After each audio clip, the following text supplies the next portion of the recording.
It took me 10 years to realize Total Drama Island characters represent disorders.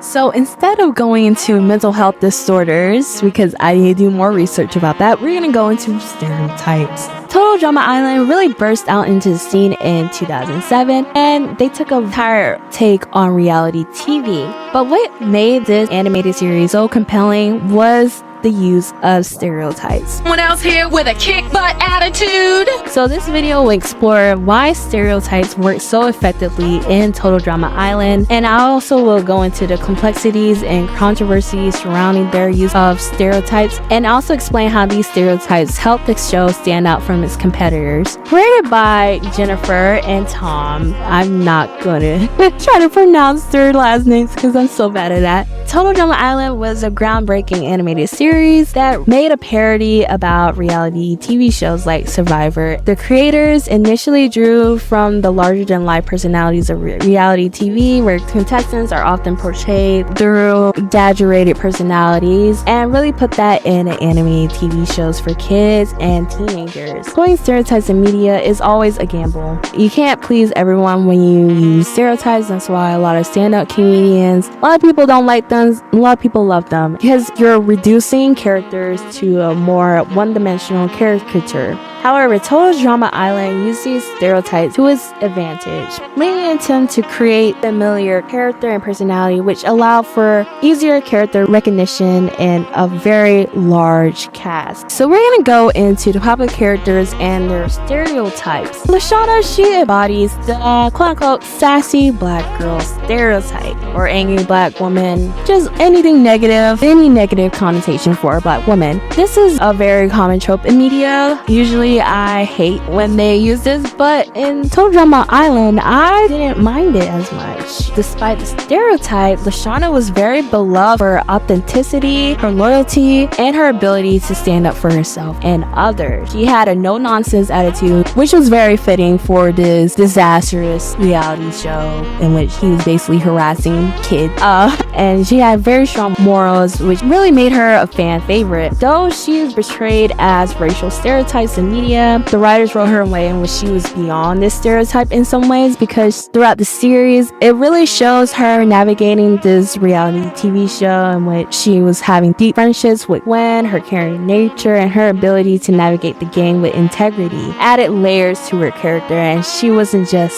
the sassy black girl at the end of the day. Now we're gonna go into DJ. Really like how they presented DJ in the show. A lot of people in this world don't see black kids and teens as kids, they see them as adults, but this show gave DJ a different approach into how black men are presented in media, and he was seen as a gentle giant. He was so lovable, he was kind-hearted, sensitive, and often shy, and this stereotype really contrasted his physical appearance with personality, and it really made the audience go whoa when they really got to know DJ, because it's really diverting their expectations of what is typically seen in media. Now Duncan was the stereotype of a bad boy. He was often the misunderstood troublemaker who defies authority, but also has a big heart. He's a sweetie pie, and even with Courtney, it really made him stand out as a character, and he wasn't seen as this stereotype. Courtney, she was seen as the type A overachiever. She was really competitive, really ambitious, highly organized, often to the point of being controlling. I'm not surprised that they went with this stereotype because it's seen a lot in high school settings. Her complicated relationship with Duncan made her a very compelling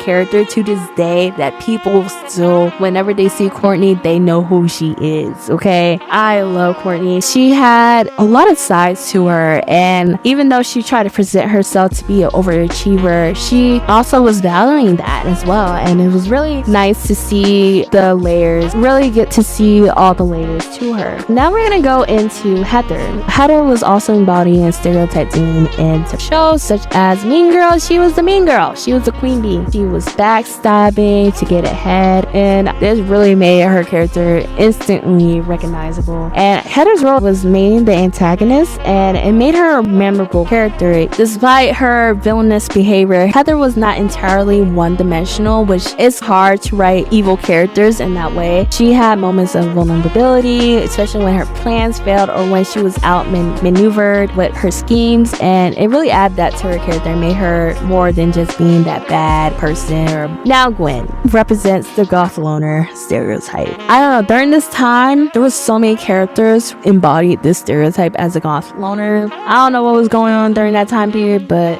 we had another one. And she was often misunderstood, antisocial, deeply individualistic, and she just doesn't care about what anyone says. She quickly became a fan favorite just for not sticking up to Heather's shenanigans. Even though she was embodying this loner stereotype, she wasn't a loner at the end of the day. We saw her throughout the series in which she gradually became softer with other characters. It really made her loner stereotype more relatable and more complex. Now, Chris, the host, his stereotype was the most interesting out of everyone and really made Total Drama Island what it is, because he embodied that charismatic TV host on the surface, but underneath all that, he's just a cruel man, manipulative, abusive. He's such a bad person, bro. This character really direct the parody of real life reality TV hosts who prioritize ratings over the well-being of contestants, which nowadays we're constantly seeing, okay? Like Squid Game, the real life Squid Game, when they had them in horrendous settings just for the sake of having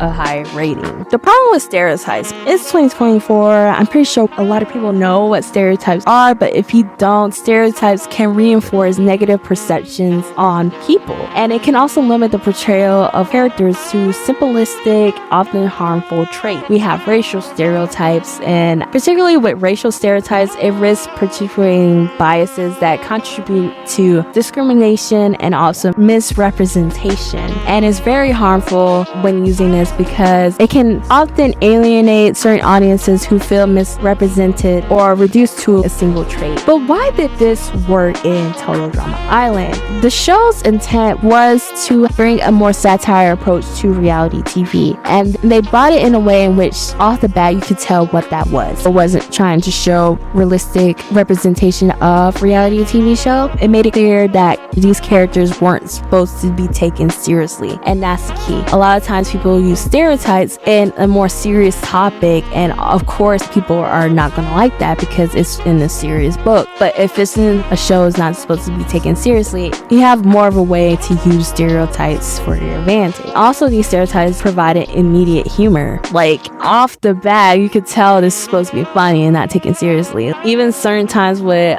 Lashana, when she does certain things, I'm laughing because it's just so funny, especially when she popped off on Heather. That was hilarious to me personally. Just stuff like that. Although these characters began as stereotypes, the writers for the show provided them with moments for growth and complexity. For example, Gwen's interaction with others, Duncan's relationship with Courtney, just the blend of stereotype and development made the characters more engaging and more compelling and more relatable, which is hard to do. It is so hard to do that, especially nowadays. Everyone's so sensitive, but I feel as though we're gonna have another show kind of like Total Drama Island or what they did in the future, but it's gonna take some time. These stereotypes actually help the show stand out from its competitors. A lot of these competitors during this time was like Camp Lazo, The Replacement, but unlike its competitors, Total Drama Island really stood out by combining animated satire with the popular format of reality TV. It was something that wasn't typically done for younger audiences. Total Drama Island is still that show, honestly. It's really shown the world in which you can create memorable characters and also humorous scenarios while engaging in a satire critique of any everyday reality that we see. My final thoughts is that the show is very clever. It was very clever and it was very unique. This is why Total Drama Island remains a beloved franchise. This is all for today's video. Please leave any comments about what you think about Total Drama Island, what you think about the new season that's on, which I haven't watched it yet, but hopefully I will have some time to watch it soon. And I will see you guys in the next video.